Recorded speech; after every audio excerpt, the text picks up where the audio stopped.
Okay guys, hari ni kita nak makan aiskrim legend. Halo Uncle. Wah, ini aiskrim legend guys Kalau kecil-kecil kita biasa selalu makan. Uncle, aiskrim apa ada? Okay Uncle, bagi konektor ada konektor.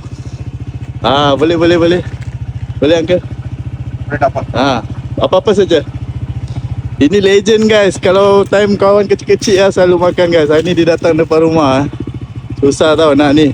Itu yang cedok-cedok punya tak ada Uncle? Okay, bagi tiga.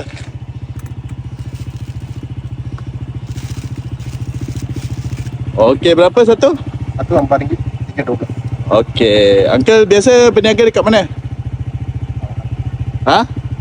Biasa jual aiskrim dekat mana? Ini pegang. Sini sajalah.